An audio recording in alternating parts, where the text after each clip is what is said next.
үзэгчид та бүхэнд амралтын өдрүүдэд хүрдэг эрүүл амьдрал нэвтрүүлгийн шинэ дугаар эхлэж байна. За бид уламжлал ясараа нэвтрүүлгийнхаа эхэнд зочны ярилцлаган болонгаа хүрэхэд бэлэн болсон байна. Бид өнөөдөр цаг үеийн асуудалтай холбоотойгоор хүйтэн сэрүүний улирал ирж байгаатай холбоотойгоор үзэгчидтэй сөргөө болоод томоо тус өвчний талаарх мэдээллийг хүрэхээр энэ удаагийн ярилцлаган болонгаа эхлэж байгаамаа.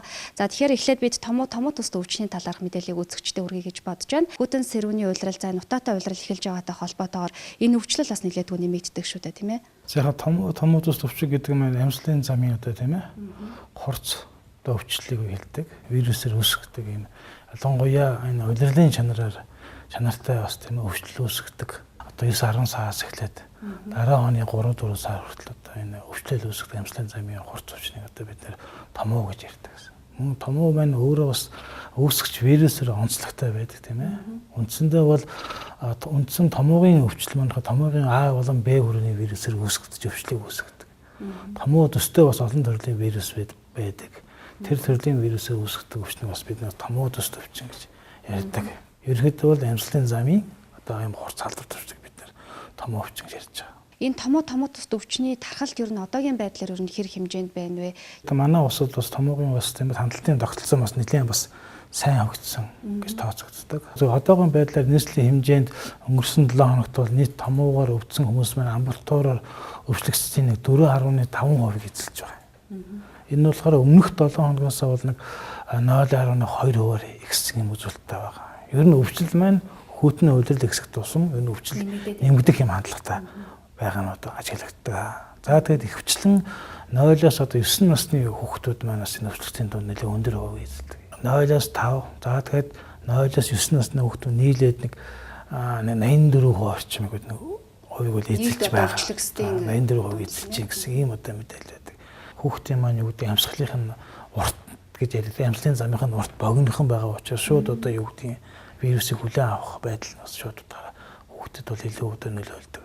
Хоёрдугаар хүүхдийн маань одоо дархлаа бүрэн дүрэн хөгжөөгүй байдаг учраас энэ амьслын замын өвчин өрдөг дүр магадaltaй байдаг. Томоо төст өвчнийг үүсгэж байгаа хамгийн гол хүчин зүйл нь юу байгаад байна? Яг өвдөхгүй байх боломж ер нь байгаа юу? Өвчнөөс өрсөн сэргийлэх маш олон боломжууд байгаа. Тийм ээ. Тухайлбал нэг талаас тухайн одоо хүний өөрх нь дархлаагаа сайжруулах хэмжээ авах хэрэгтэй тийм ээ. Дархлаа сайн байх юм бол одоо халдвар аливаа одоо халдвар төвчнөөс өвдөх эрсдэл багасдаг ш. Өвдсөн ч гэсэн одоо хөнгөн өвддөг байдаг. Тийм ээ. Сайн одоо амарч явах хэрэгтэй, сайн унтж байх хэрэгтэй. Ер нь ажил одоо амар хөдөлмөрийн дэглэмийг одоо сайн захинаас айшгүй дархлаанд шууд холбоотой байдаг. За мөн юу гэдэг дархлааг дэмжих маш олон одоо тийм ээ энэ бол эмийн бэлтгэлүүд байна. За нөгөө талаасаа тухайн ханиад тийм ээ томоог хүрэхгүй тулд тухайн хүмүүс орчныхаа одоо тийм ээ эрүүл ахуйг бас зөв сайхан сахиж явах хэрэгтэй. Мэдээж юу гэдгийг хүмүүс ажил гэр яг үндсэн дотоод орчныхаа тийм одоо орчныг одоо эрүүл ахуйг сахиж чигтэй зөвлөг одоо тогтмол хийж явах хэрэгтэй. Гараа тогтмол угааж хөвссөн байх ёстой ч гэдэг тийм ээ орчныхаа бас энэ агаарыг сайжруулах талаар анхаарах хэрэгтэй. За энэ тусгай бас нэг үндсэн гол асуудал болохоор амны одоо маск буюу амны зүйлтийг тийм ээ бас тогтмол хэрэгжиж хэвших хэрэгтэй. За мөн томоогоос сэргийлэх бас үндсэн гол аргын нэг бол томоогоос сэргийлэх вакцинжуулалт хамгаалах хэрэгтэй байдаг. Одоо ялангуяа эрсдэл бүлгийн хүмүүс 0-5 насны хүүхдүүд, өндөр настай хүмүүс, уушгины арга өвчтөй хүмүүс, жирэмсэн эмэгтэйчүүд гэдэг ийм одоо эрсдэл бүлгийн хүмүүс зайлшгүй одоо томоогийн дархлаажуулалтанд хамгаалсан бол томоогоос сэргийлэх маш одоо үндсэн гол арга нь энэ вакцинжуулалт юм. Энэ вакцинжуулалт ер нь хаавар хийгдэж байгаа вэ? За мөн одоо хориглох заалт гэдэг юм уу? Одоо анхаарах зүйлүүд нь юу гэдэг юм болоо? Хүмүүсээс томоогийн вакцин нэг талаараа хүүхдэд бага насны хүүхдэд ялангуяа муу гэдэг ч юм уу нэг амнаас ам дамжиж ярьж байгаа иргэдийн буруу ташаа мэдээлүүд бас байдаг л да. Энэ тал дээр та зөв мэдээлэл манай үзэгчдэд хүргэхгүй. Ер нь үндсэндээ хоёр чиглэлээр энэ томоогийн одоо вакцинжуулалтыг манай усад зохион байгуулдаг. За нэгдүгürt нь болохоор тухайн хүн өөрөө өсөд сайн дураараа тийм ээ дархлаажуулалтанд хамрагдах. За хүчлэн одоо манайд болохоор халдвар төвчлөлийн үндэсний төвийн сайн дурын кабинетээр одоо энэ сайн дурын дархлаажуулалтыг хийдэг. За яг одоогийн байдлаар бол манай хувийн хвшлийн эрүүл мэндийн байгууллагууд одоо энэ томоогоос одоо орчин сэргийлэх вакциныг хийж байгаа. Жишээлбэл интермед эмнэлэг тийм ээ сонгодоо эмнэлэг, Баянгол эмнэлэг, СОС медиач гэдэг ийм одоо хувийн хвшлийн эрүүл мэндийн байгууллагууд одоогоор сайн дурын үндсэн дээр хийж зохион байгуулж байгаа.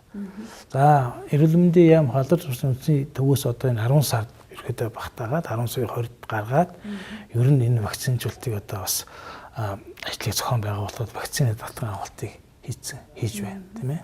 Тэр нь болохоор давхар судлалын заалтаар буюу одоо өвчлөг хэрсэлтэй хүмүүстэй зориулж тийм хүмүүсийг сонгож очиж одоо вакцинжуулалтын ажлыг зохион байгуулна. Жишээлх юм бол одоо тодорхой үед агарын бохирдол ихтэй дүүргүүдийн цэцэрлэгийн одоо хүүхдүүдэд за сургууль цэцэрлэгийн багш нар за эмнэлгийн ажилчид байдаг юм тийм.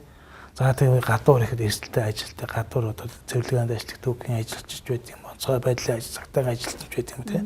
Хвчлэн гадуур бас тийм эрсдэлд орох юм бүлийн одоо хүмүүс чиглэсэн юм дархлаажуултыг өргөнөөр зохион байгуулахаар бэлтгэл ажлыг хангаад байгаа. Одоо энэ улсын эмнэлгүүдээр хийгдэж байгаа вакцин, хувийн эмнэлгүүдээр хийгдэж байгаа вакцинд ер нь ялгаа байд юм болов уу? Энэ вакцин нэг төрлийн ижил вакцин л ер нь хийгдэт байгаа гэсэн үг. Тэгээ ерөөсөө ханьнуудны томоогүй эсрэг вакцин бай гэж ойлгох хэрэгтэй. Тиймээс л хувийнхын сайн, улсын сайн гэсэн асуудал байхгүй. Энэ угаасаа юу гэдэг Монгол улсад зөвшөөрөгдсөн улсын тийм ээ. Одоо байгууллагаас зөвшөөрөгдсөн энэ хэмжээнд л одоо бидний вакцинжуулалтыг зохион байгуулж байгаа. Яг хувийн хөгжлийн мань өөрөө үйлчлэгээ тийм ээ. Үйлчлэгээнийхээ хөс за тэгээд орчныхаа хөсч байт юм аа. Тэгээд үйлчлэгийн хөсгөл аваад энэ үнэтэй байгаас биш. Одоо бусад улсын онцгийн тийм нэг ялгаа бол огт байхгүй юм аа. Яг зүгээр тухайн одоо та түрүүн асуулаа шүү дээ тийм үү. Ямар одоо насны хүмүүст хийвэл одоо зөв ямар заавар баримталдаг юм бэ гэсэн тийм. Ерөнхийдөө бол энэ томоогийн вакцинд бол тухайн үйлдвэрлэсэн усан ч юм уу үйлдвэрлэсэн газрын заавар байдаг. Тийм ээ.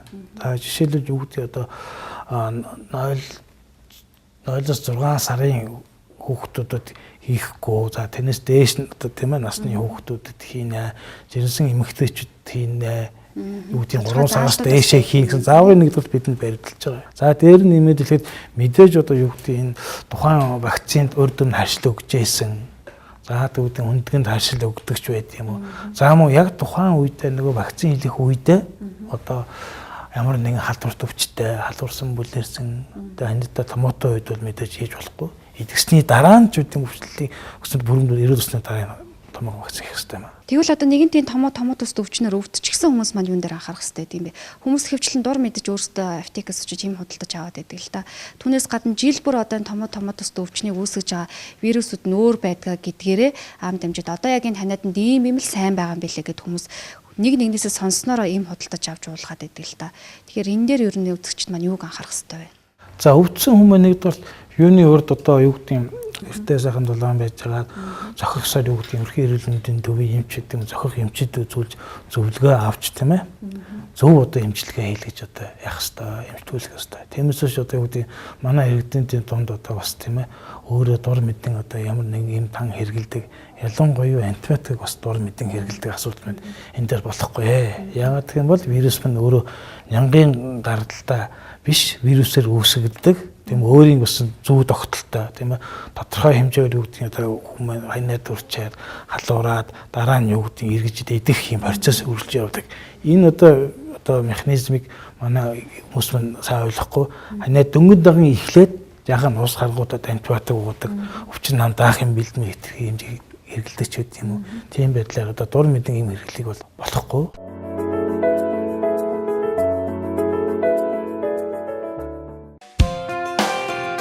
Эрчүүдийн асуудлыг ингэж шийднэ. Төрөө булчирхан өрөвсөл, бэлэг эрхтний хөвчрөл, чадвархыг нэмэгдүүлнэ. Чангар Витапрост. Бүх эмийн сангуудаар жүжигчин, дуучин, бүжигчин, хөтлөгч, уран илтгэгч болохыг хүсдэг хүүхэд багчууд охид залуус та бүхнийг урьж байна. Данаас гаргалзахгүйгээр манай ганцаарч ирсэн ярих илтгэх чадвараад сайжруулах, хэл яриагаа зөвшөөрөх веб сургалтанд өөрийн чөлөө цагаараа суралцах боломжтой. Дуулж, бүжиглэх, жүжиглэх авьяасаа хөгжүүлж, өөрийгөө бусдад зөв ойлгуулж, нээлттэй болохыг хүсэж байвал манай Дрим хөтлөх жүжигчний сургалтын төвийг зориорой.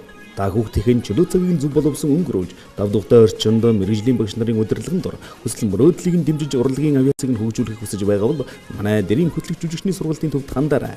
Мөн урлагийн сургуулийн жүжигчний ангид шалгалт өгөх охид залуусыг бэлтгэн. Манайх нүүрс төлдөг, манайх бамбрын шиг төлдөг цаг өнгөрсөн. Манайх шалны хадаар тавьсан. Ороод ир наашаа. Цооц. Бодлого орж байгаа манайх сэрүүх. Шалны хадaalтай үстэй. Тэгсэн ч гэсэн сэрүүхээ. Хойло манад орох уу? Бэх. Би голхт болчих. Үгүй чи олны мэдгээр нь минц зам дээрээ тавиулахгүй. Монгол орны цагийнхад зориулсан захиалга хийж байгаа. Мэргэжлийн инженерүүд нь сувдуудад очиж байгаа. Мэргэжлийн байгууллагын зөвшөөрөлтэй гэж боддоо. Эрсдлийн даатгалтай, эрчим хүчний хэмнэлттэй. байгаль реклама үр хөвгтийн эрүүл мэндийг болсон ч гэсэн чанартай шалтны ялалтын дээр юм байна. Мэнчсэн. Үе мөчөөрт нь хатгаж өвдөж зовоогод байна уу? Хандрагсид. Үе мөчийн хөдлөг нь өвчин намтааж нөхөн төлжүүлнэ. Хэрэглээд үз. Бүх эмийн сангуудаар.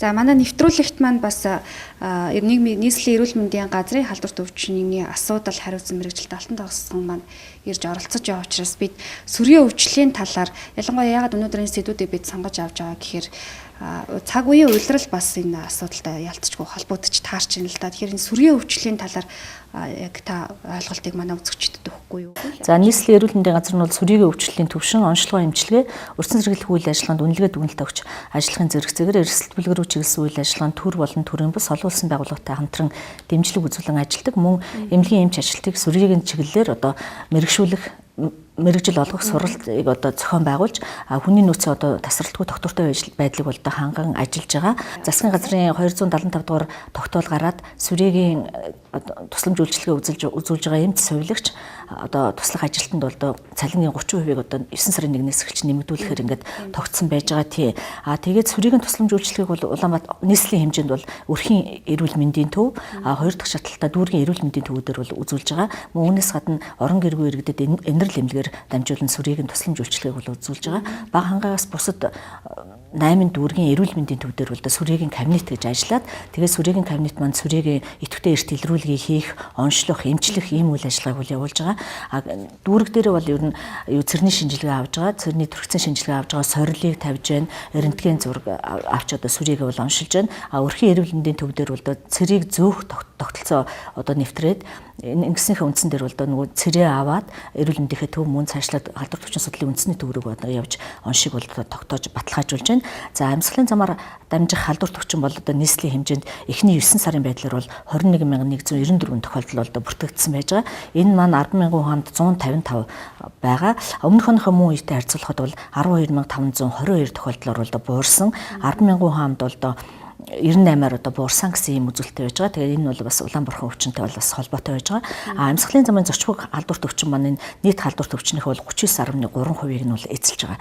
Энэ дотор одоо хамгийн өндөр хувийг нь бол одоо салхин цэцэг 58%-ийг нь эзэлж байна. Намын сүрийн өвчл бол одоо 21.8%-ийг нь бол одоо эзэлж байна. За Монгол улсын хувьд бол одоо дэлхийн эрүүл мэндийн байгууллагын номхон талын баруун бүсийн одоо сүрийн тархалт нас оролт ихтэй 7 орны тоонд бол одоо Монгол улс маань багтаж явж байдаг. Мөн сүрийн одоо сүрийн бол халдвар төвчнийхээ дотор бол эхний 3 дугаар байранд ороод нас уралтаар бол тэргүүлэх шалтгаанд ингээд ороо явж сүрийн өвчин шинээр илэрч байгаа сүрийн одоо өвчлийг аваад үзэх юм бол 70% нь 16-аас 44 насны одоо эд залуучууд эд хөдөлмөрийн насны хүмүүс бол сүрийгээр бас илүүтэй өвдөж байна.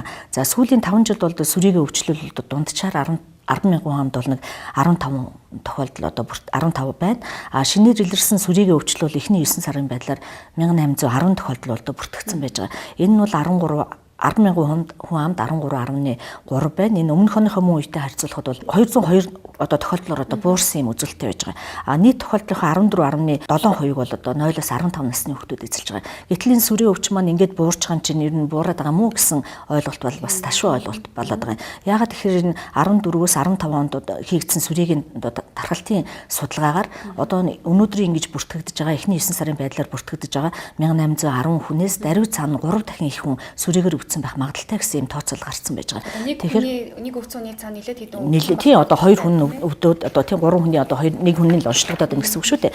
Тэгэхээр сүрийн энэ одоо буурсан юм шиг харагдаж байгаа хэдий ч үгүй ээ. Цаана сүрээгээр өвчлсөн хүмүүс онцлогдоогүй бидний дунд ингээд явж байна л гэсэн өөрийгөө мэдгүй л явж байна гэсэн үг. Тэгэхээр нийт иргэд бол ерөөсөн 19-өөс дээш насны хүмүүс жилд 1-2 удаа өрсөн сэргийлэх үзлэгт одоо орж явах хэвээр. Тэгж хамрагдаж одоо өөрийгөө эрүүл байна уу гэдгээ одоо мэдж явах хэвээр. Ингэснээрээ бол бас бусдад халдвар тарахаас одоо сэргийлж юм. Сүрий гэдэг өвчин бол ер нь амьсгалын замаар хүнээс хүнд дамжин халдварладаг. Сүрийн савхан цэр гэсэн нянгаар үүсгдэг одоо нянгийн гаралтай халдвар төвчин байж байгаа. Тэгээд сүрийгээр бол ямар ч насны хүн одоо хэнийгч одоо амьсгалын замын халдвар төвчин учраас хэнийгч ялгарлагүй одоо өвтгөх ийм магадлалтай. Бүх эргэтэн системийг бол өвтгдөг. Ихэвчлэн уушгины хэлбэрийн сүрий бол одоо давмгаалж бол өвтгдөг ийм байж байгаа. Тэгвэл энэ сүрийн өвчнөөр өвчлсөн хүн ер нь хэрхэн яаж мэдэх ёстой юм бэ? Томоо тус өвчнөө эмчлэхгүй хүндрүүлсээр байгаад миний энэ ханиад маань сүрээ болчлоо гэдэг нэг юм ойлголт байдаг. Энэ үнэхээр зөв юм уу буруу юм уу?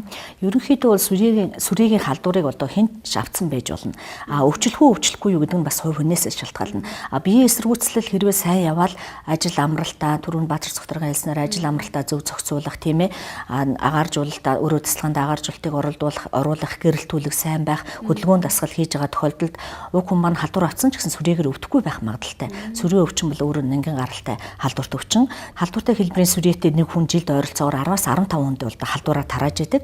Монгол улсад ер нь сүрээгээр өвдөж байгаа 10 тохиолдлын нэг нь одоо хүүхэд байна гэсэн тийм тооцоо бол бас байж байгаа. За сүрээ өвчин туссан байх ер нь магадлал шинж тэмдэг юу вэ гэх юм бол удаан хугацаагаар бол ханиалга нь 2-7 хоног буюу түүнээс дээш хугацаагаар одоо ханиалгаж болно. Мөн цээжээр өвдөн, цустай цэр гарч болно.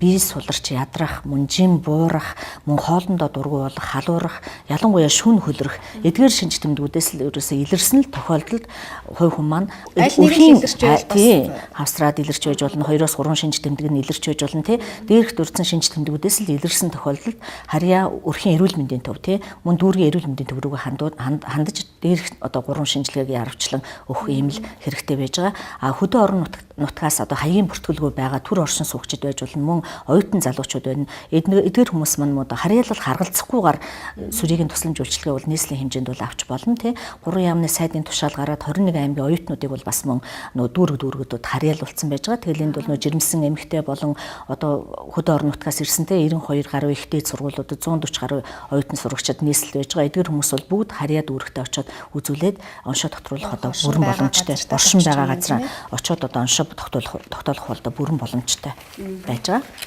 Тэгвэл энэ сүрийн өвчнөөс ер нь урьдчилан сэргийлэх боломжтой юу? Хэрхэн урьдчилан сэргийлэх ёстой вэ? Сүрийн өвчнөөс бол урьдчилан сэргийлэх боломжтой. Сүрийн өвчнөөс урьдчилан сэргийлэх арга бол нийт нь одоо 3% үзэх юм бол өрмөц урьдчилан сэргийлэлт, халдвар авахаас урьдчилан сэргийлэх, мөн өвчлөхөөс урьдчилан сэргийлэх гэж 3 багц болгож үзэж болно. Өрмөц урьдчилан сэргийлэлт гэдэг бол одоо дархлаажуулалт байж байгаа. Төрсөн яраад 24-48 цагийн дотор сүрээгийн BCG-ийн вакциныг бол хийдэг. Сүрээгийн халдвар авахаас урьдчилан сэргийлэх гэдэг гол арга маань ерөөсөө уушгины хэлбэртэй халдвартай сүрээтэй өвчнийг эрт илрүүлээл бүрэн төгс эмчлэх явдал. Тэгснээрээ л бусдад халдвар тараахгүй гэсэн. Сүрээгээр өвчлөхөөс урьдчилан сэргийлэх гэдэг маань нөгөө түрүүнд би хэлсэн те халдвартай хүмүүс халдвараа авцсан байж байдаг. Тэрнээс урьдчилан сэргийлэх гэдэг нь ерөөсөө хувь хүн иргэн хүнээс л бүрэн шалтгаална. Биеийн эсрүүцлээ бол сайжруулж явах хэрэгтэй байна те. Энд бол түрүүнд урьдсан те одоо чанарлаг, тэжээлэг хоол унс, витаминлэг хоол унс идэх хэрэгтэй байна те. Ажлын байр, гэр орондоо те олон газар цугларсан газар бол агааржуултыг сайн хийж явах, гэрэлтүүлгийг мөн сайн хийж явах хэрэгтэй байна. Үүнээс гадна мөн амралтынхаа дэглэмийг одоо зөв зохицуулж явах хэрэгтэй. Энэ тэрнээс гадна бас нөгөө эрсдэл болс одоо тамхи татахгүй байх, тий арх уухгүй байх. Одоо тэр болгонд чинь биеийн эсрүүцэл сулгарч байгаа. Энэ чинь нөгөө амьсгалын замын халдвар төвч учраас энэ бүх аргуудыг л одоо хэрэгжилж байгаа тохиолдолд бол сүрийн өвчнөөс бол бас урьдчилан сэргийлээд байх юм боломжтой өвчин. Тэгвэл одоо нэгэнт өвдчихсэн тохиолдолд ер нь ямар эмчилгээ хийгддэг юм бэ? За сүрээгээр бол нэгэнт өвдсөн тохиолдолд онцлогдоод өвдсөн тохиолдолд бол сүрээгийн эмчилгээ бол их онцлог. Одоо нэг дор бөөн эм уун тийм ээ олон эмийг нэг дор өдрийн тунгаар нь нэг дор уун. Тэгээд энэ эмийг одоо ханиад том шиг 7 хоног 10 хоног дотор бол эмчилгээ аваад дуусахгүй тий. Одоо эмэнд мэдрэх сүрээгээр өвдлөхөд наадлан 6-аас 8 сар одоо энэ нэмийг бол урт хугацааны туршид угна. Тэгээд энэ нэмээ өдөр тогтмол цагт ууж хэрэглэснээрээ сүрийн өвчин бол бүрэн эдгэрдэг өвчин. Хэрвээ энэ нэмээ уухгүй байх юм уу, таслах тийм таслаад эргээд уух юм уу, эсвэл эхний шатныхаа эмчилгээ 2-3 сарынхаа эмчилгээ хийчихэл биеийн эсрүүцэл сулрангууд хайчиж болохгүй.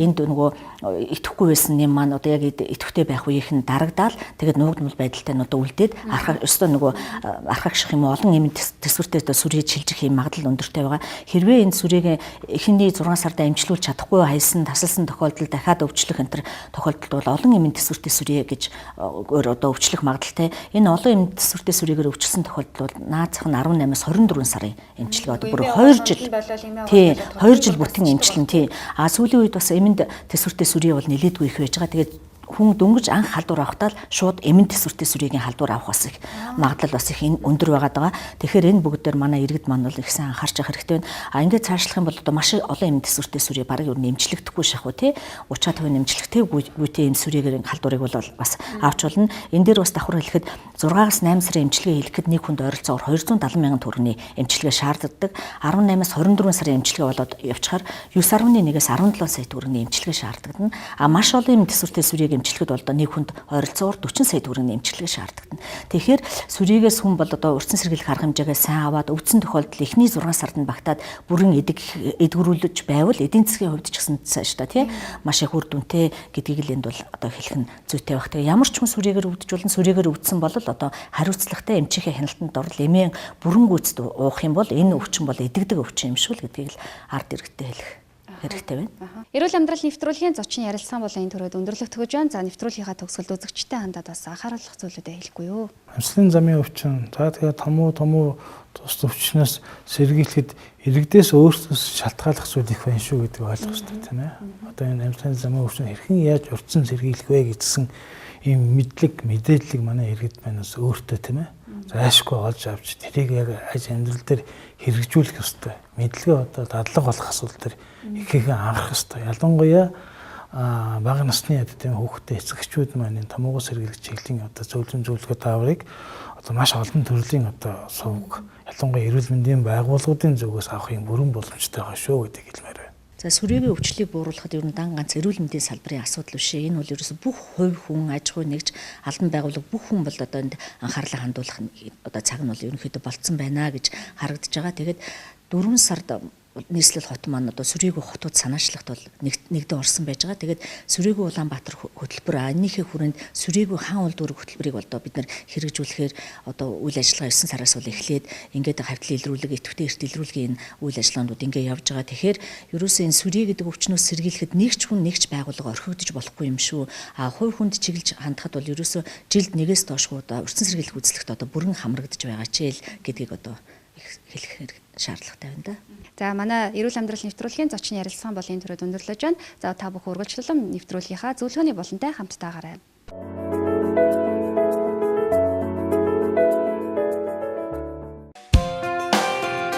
Эрчүүдийн асуудлыг ингэж шийднэ. Төрөө булчирхан өрөвсөл, бэлэг эрхтний хөвчрөл, чадвархыг нэмэгдүүлнэ. Чангар Витапрост. Бүх эмийн сангуудаар жүжигчин, дуучин, бүжигчин, хөтлөгч, уран илтгэгч болохыг хүсдэг хүүхэд багчууд охид залуус та бүхнийг урьж байна.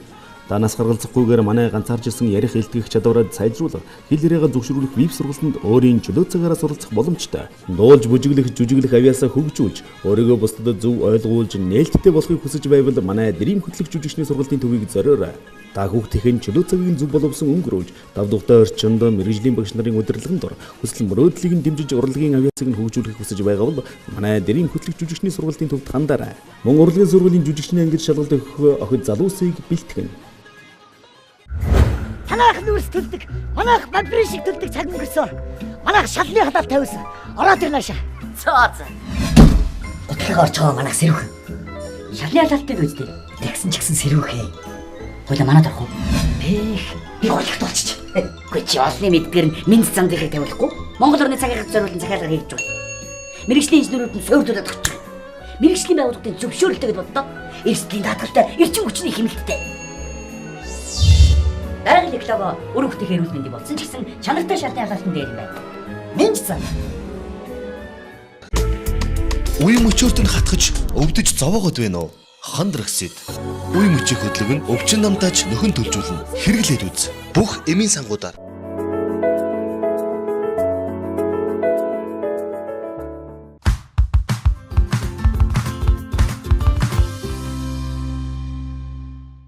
Үзэгчтэй амралтын өдрийн мэндийг хүргэе. Эрүүл амьдрал нэвтрүүлгийн зөвлөгөөний болон үргэлжлэн та бүхэнд хүрч байна. За бид уламжлал ясаар энуудад PDIS эмнэлгээр хурж ирээд нүүр амны зөвлөгөө мэдээллийг хүрэхээр ирсэн байгаа.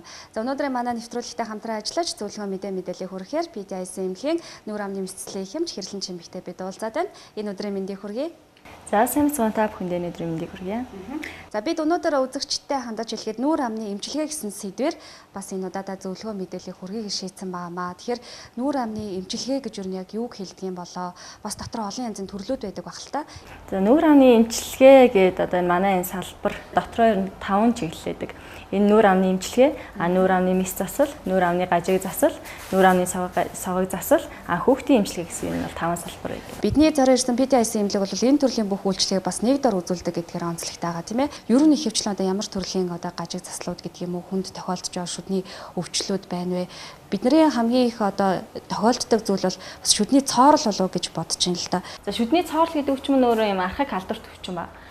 Тийм гот байнгын шүдлэхэд шүүн шүдний цоорл нөлөөлөх үү гэж хүмүүс аягүй их асуудаг л та. Энэ болохоо нөлөөлнө. Яа тэгэхээр одоо энэ дээр харж ин шүү дээ тий. Одоо энэ сүүн шүднүүд ингээд доор байж байгаа гэхэд байнгын шүднүүд гарч ирэхдээ сүүн шүднийхээ сурвалжийг дагаад сурвалжийн шимээд гарч ирдэг учраас одоо сүүн шүдний онцлог маань өөрөө том тийм хүндийтэй. Тийм учраас зөөлцийн хүндийн том байдаг учраас цоорл бол маш амархан зөөлц рүү тарахад зөөлц өрөвсөөр цаашаага үргэлжлэн байнгын шүднийхээ их өсөрт нөлөөлж одоо болдог байгаа. Тэгэхээр сүүн шүдийг ингээд унцдаг шүд юм чинь эмчлэх шаардлагагүй гэсэн нэг бас буруу ойлголт яваад тийм байлаа. Тийм болохоор ерөөсөө тийм бишээ сүүн шүдийг ч гэсэн эрүүл байлгаж ээж байнгын шүднүүд нь зөв байралтай зөв эрүүл шүднүүд гарч ирнэ гэдгийг хэлмээр байна. Тэгээд энэ зургийн дээр харж байгаа хэ одоо энэ сүүн шүднүүдийн байнгын шүднүүд нь ингээд яг гэсэн дотроо ингээд доороос нь дагаад байж байгаа юм шиг. Тэгээд энэ болохоор яг шүдлэлттэй ясан дотроо байнгын шүднүүдтэй ингээд харагддаг гэснийг харуулсан. Тийм яг ингээд одоо сүүн шүд байж л гэхэд байнгын шүд яг ингээд араас нь ингээд дагаад ингээд гарч ирж байдаг. Цаг хугацаа хүлээж идэг гэсэн юм байна. Тийм. Одоо ингээд сүүн шүднийхээ одоо сурвалжийн дагаал доошоо сүүн шүднийхээ оронд гарч ирнэ гэсэн үг юм байна. Шүд нь өөрөө шүдний паалан гэсэн юм одоо гадуурын шүдний паалангийн хэсэг. Шүдний дэнтийн буюу одоо яг паалангийн доогоор бүрхэж байдаг одоо энэ хэсэг. Шүдний одоо юм хөндөй буюу зөөлц мэдэл орч байдаг юм хэсэг. Шүдний одоо энэ сурвалжийн гадар болохоор ингээ ясчим гэд бүрхээд ингээ байждаг. Ийм үнцэн бүтцүүдтэй байх нэ. За яг цоорлын процесс гэдэг нь юу юм бэ гэхээр цоорлын процесс нь энэ давхраг одоо энэ мэдрэл шүдний сууг цаашлаад үүгээр дамжаад энэ шүдний холбоос дүрслэгдэг. Шүдний хүндрэл гэдэг нь паалангийн төвшөнд үүссэн цоорл дентин рүү орох. Паалан дентийн төвшөнд үүссэн байгаа цоорл энэ цаашаагаа зөөлцийн мэдрэлийг өрсөлөхийг шүдний хүндрэл гэдэг. Бүр цаашлаад энэ холбоос үрсгэнэ шүү дээ, тийм үү? Тэгээ энэс л урьдчилан сэргийлэх зорилгоор эмнэлэг тэгш хандах хэрэгтэй. Одоо энэ жижигхэн цоорцсон мэн энэ зүгээрээ гэдэг ангууд нэг цоорлын процесс эхэлсэн тохиолдолд тэр процесс ерөөсө зогсдоггүй. Цаашаа үргэлжлээл яваад байдаг юм шүү дээ. Энд үүсчлээ. За энд орчлоо. Ахаад ийшээ орлоо ингээд мэдрэл. Ингээд цоорлын одоо энэ хүндрэл болох тусам танаас цаг хугацаа одоо мөнгө санхүүгийн хувьд бол хүндрэл учирна гэсэн илүү их зардлыг гарна гэсэн үг байна шүү дээ. Одоо шүдний цоорл нь одоо ингэж харагдах юм. Одоо түрүүнтэй паалангийн төвшөнд үүссэн цоорл анх бол энэ цоорл ингэж л үүссэн. Тэгээ удаан хугацааны явцад тухайн хүний биеийн онцлог болон хоол хүнсний хэрэглэнээс хамаарат энэ цоорл маань ийм том болчих жишээтэй. Удаан явснаас болоод ингэ шүднийхээ талыг одоо цогцсны талыг ингээ алдчихж байгаа. Эмчнэр аль болох шүдийг хадгалж үлдэхийг хичээгээд байдаг шүү дээ, тийм ээ. Хүмүүс болохоор нөгөө өвдөлт завьрс шаналганаасаа болоод хурдхан шиг ахуулж ил гэсэн сонголтыг хийх гээд байдаг. Тэгээ энэ давхрын төвшөнд цоорсон байлгаад халуун одоо чихэрлэг зүйл илдэж барихад одоо ян гэл амир өвддөг. Тийм тохиолдолд дээр үед бол авчдаг байсан юм байлээ. Өвдлөө гэл. Одоо орчин үед одоо шинжлэх ухааны технологи хөгжөөд энийг эмчлэх одоо тийм арга техник нь одоо нарийсаад энэ шүдийг одоо хизээч авахгүй. Энийг авч үлдээ. Яагаад гэхээр хүний төрөлхийн өөрийн шүдийг гүйцэх шүд байхгүй. Ирээл эмчилгээ хэлгэсэн тохиолдолд тухайн өвдөлт бол тэр дор арилах бүрэн боломжтой байдаг. За шүдгүй олчонд хоол тэжээлийн зүйлийг буталж идэж чадах болчих нь. Давхар энэ шүдийг ганц энэ шүдийг авснаар энэ шүд ингээ байхгүй болчих байгаа юм биш. Хоёр талынхаа шүдэнд хүндрэл өгөгддөг. Тэрний юу гэхээр энэ шүдийг авчихар энэ түүшээс идэхдээ жоохон шимэгдэж идэгдэг. Удаан хугацаанд ингээ шүдгүй яваад хахаар энэ түүшээс доошоо шимэгдэнэ, энэ түүшээс доошоо шимэгдэнэ. Тэгэхээр энэ шүднүүдийн хүзүүчил гарах нь тэгснээр халуун үеийн цийгээд одоо энэ яг ясны төвшин доорчлох нь шүү дээ. Тэгэхээр энэ шүд ирээдүйд одоо хөдөлгөөнд орох эсвэл энэ доошлцохоор энэ шүд хоёр талын шүд дотгошоогоо нь малах удаан хугацаанд явсан тохиолдолд тэгээд өөр хиймэл хөдөлбөрээр орлуулах зайгүй болох гэд дараагийн хүндрэлүүд одоо үүсээд идэг. Шүдэ авахсны дараа ер нь ямар ч тохиолдолд хиймэл шүдийг заавал хэрэглэх ёстой гэдэг юм бэ лээ. Хиймэл шүд болоод имплантын ялгааны юу юм бэ? Имплант гэж ер нь бас яг юу хэлж байгаа юм болоо. За хиймэл шүд гэдэг маань болохоор юу гэх юм. Энэ шүдэ авахулсан орон зайгаа л нөхж байгаа тэр ажилбар байна ш. Тэрэн дотроо олон янз. Одоо энэ шүдийг авсан тохиолдолд бүрээсээ сэргийх одоо боломжтой. Тийм тулд бас энэ хоёр талын шүдийг тулгуур шүд болгоод өөлж авах. Гадна талын паалан хэсгийг өөлж аваад дээр нь бүрээс суулгадаг. Орчин үеийн хамгийн хүний шүдтэй ойрхон хиймэл шүдлбэр бол имплант шүдлбэр байдаг. Имплант шүдлбэр нь болохоор хүний өөрх нь ясна одоо шүдний сурвалжтай одоо адилхан ийм титан материалтай шүрэг суулгаад тэгээд дээрэс нь ийм хиймэл зохицыг хийж өгдөг. Энэ шүд маань болохоор бус өөр шүднүүдийг гэмтээхгүй. Одоо яг тухайн шүд байхгүй хэсгийн орон зайг л өөр ингэ нөхчдөг байгаа. Тэгээ хөдөлгөөнгүй өөрхийн шүдний тийм болохоор айл болох имплант шүлбэрийг сонгох нь хамгийн сайн сонголт болж чадна. Нэвтрүүлгийн маань зөвлөгөөний болын төрөд өндөрлөж байна. Энэ удаагийн зөвлөгөөг нүүр амны эмчилгээ гэсэн сэдвээр PDIS эмнэлгийн нүүр амны мэдслэн их юмч Хэрлэн чимээг оролцож бидэнд мэдээлэл хүргэлээ. Амралтын өдөр бидэнд мэдээлэл хүргэсэн танд маш их баярлалаа. За баярлалаа. Амралтын өдрөө сайхан өнгөрүүлээрэй. Бид уламжлал ясаараа дараа 7 хоногтоос PDIS эмнэлгээр хүрэлцээрээ та бүхэндээ шинэ мэдээлэл хүргэх болно. Ингээд нэвтрүүлэгтэйгээ хамт байгаарай.